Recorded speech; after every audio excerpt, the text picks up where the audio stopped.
Em nome do Pai, do Filho e do Espírito Santo. Amém.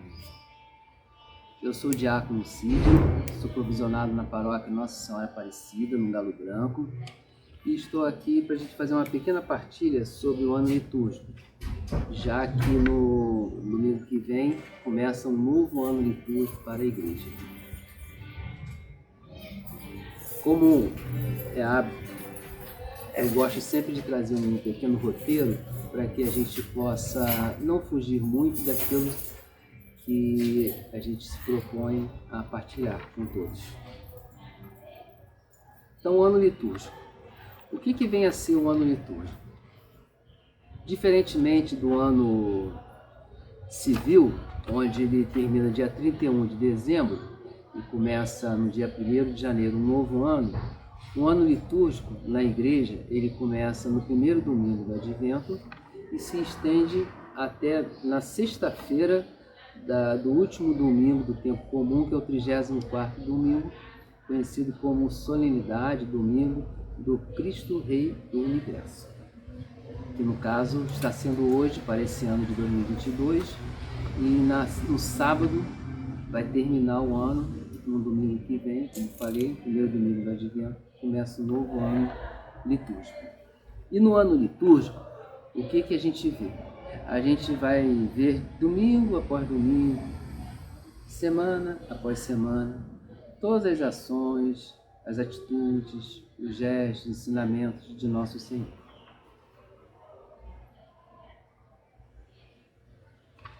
Vocês podem me perguntar, mas todo ano se celebra o nascimento do Senhor, se celebra a sua Páscoa, que é a ressurreição, se celebra as datas ao longo do ano inteiro, né? São João Batista, Nossa Senhora.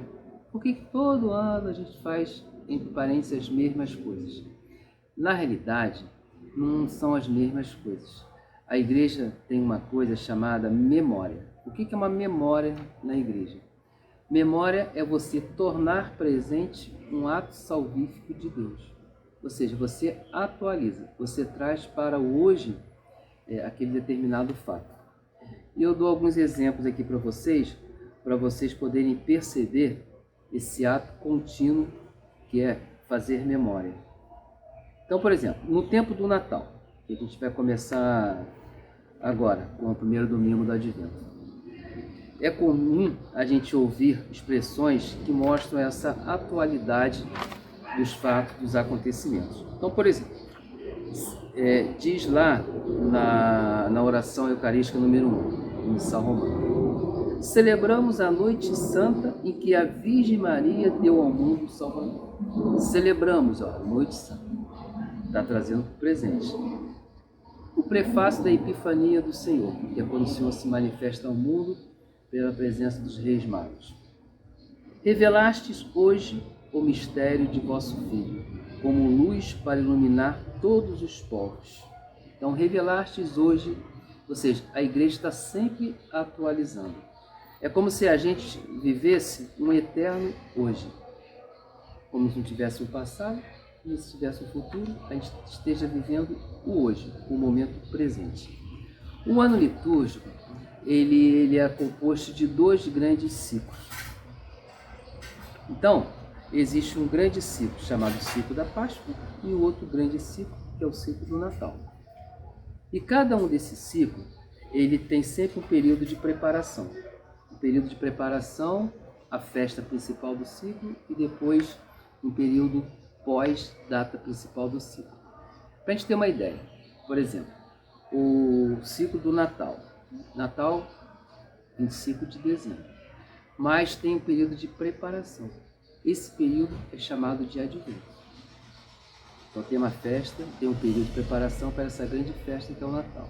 Depois do Natal, tem mais um outro período que estende após aquela festa, que é chamado de oitava do Natal.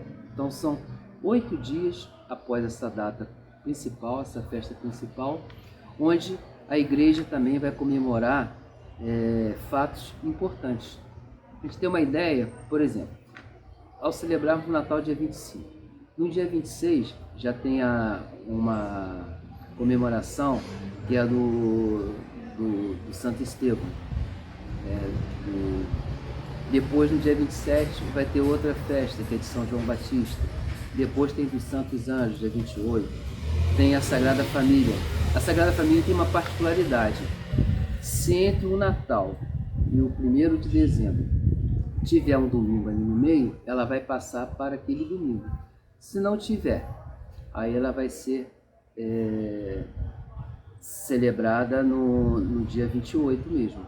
E termina esse ciclo com a festa tem a Santa Mãe de Deus, dia 1º de janeiro, termina a 8ª de Natal, e em seguida vai ter a Epifania, que é o próximo domingo, depois tem o Batismo do Senhor e termina o ciclo do Natal.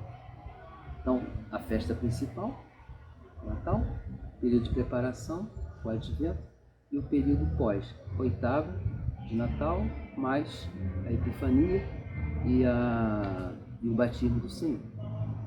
A mesma coisa no ciclo da Páscoa, tem um período de preparação.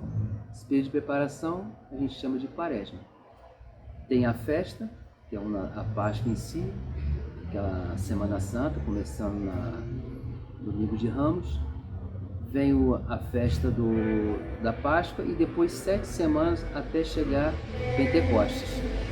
Mais uma vez, a festa principal, o período de preparação e o período pós-festa principal. Mais ou menos entendido. Eu acho que eu fui mais ou menos simples, mas deu para entender. O interessante também é o que cada ano a igreja divide num chamado ano A, ano litúrgico, um ano B e um ano C. No ano A, a igreja celebra nos domingos o Evangelho de São Mateus. No ano B, o Evangelho de São Marcos. E no ano C, que é esse ano que está terminando agora, liturgicamente falando, é o Evangelho de São Lucas.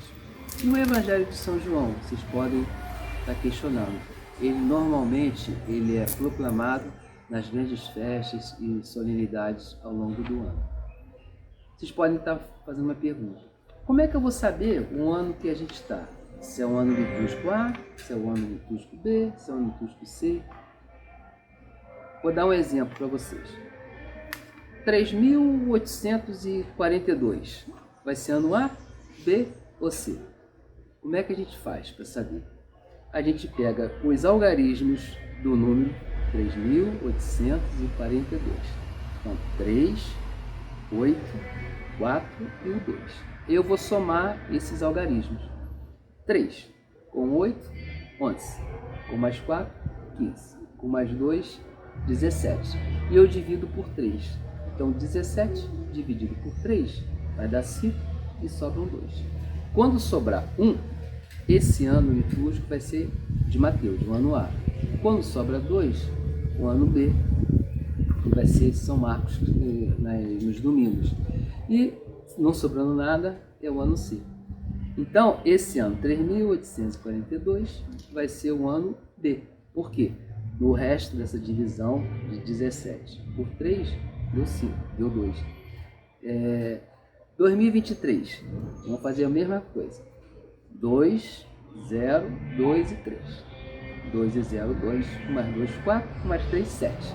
Quando eu divido por 3, vai dar 2 e vai sobrar 1. Sobrou 1, então vai ser um ano litúrgico alfa, A, onde a maioria dos domingos a gente vai proclamar o Evangelho de São Mateus. Simples.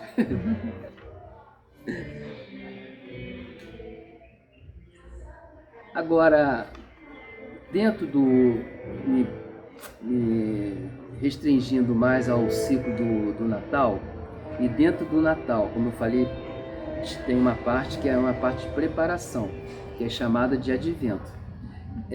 O Advento, ele é uma cristianização de uma palavra, de um acontecimento. Isso acontece muito na igreja. Para vocês terem uma ideia, por exemplo, sacramento. Sacramento, para os romanos, era uma palavrinha onde... O que significava essa palavrinha? Aquele jovem, ele chegava e queria fazer parte do exército romano. Aquele exército poderoso, famoso, então ele sentia orgulho em fazer parte do exército romano. O que aquele jovem fazia? Aquele jovem chegava e se apresentava ao exército lá para poder fazer parte dele. E quando ele era aceito, ele recebia uma marca no corpo dele e ele fazia um juramento de fidelidade. Fidelidade a quê? Ou a quem? A deusa chamada Roma e também a cidade Roma. E ele recebia essa marca, como eu falei. Então todo aquele e aquela que vinham aquele jovem com aquela marca no corpo, daquele soldado, né, eles sabiam que aquele soldado tinha feito um juramento de fidelidade a Roma enquanto cidade e a Roma enquanto deusa. Aí o que a igreja fez? Vamos cristianizar esse fato. Então, como foi essa cristianização? Bem, chamou de sacramento, né, como ele já era chamado, o fato de, quando a gente se torna cristão, a gente chega e vai assumir um compromisso de fidelidade, não mais a Deus, a Roma ou a cidade de Roma. A gente está fazendo um juramento de fidelidade a Deus. Então, todo sacramento, em sentido mais amplo, é esse juramento. Eu, quando recebo a comunhão, na realidade, o que está acontecendo? Eu estou fazendo ali um compromisso entre mim e meu Deus. Não é um mero participar de uma fila e receber um pedacinho de pão. Não. Eu tenho certeza que ali está havendo um encontro entre mim e meu Deus. E esse encontro me leva a um compromisso. Isso é uma cristianização. Cristianização de um acontecimento que era pagão.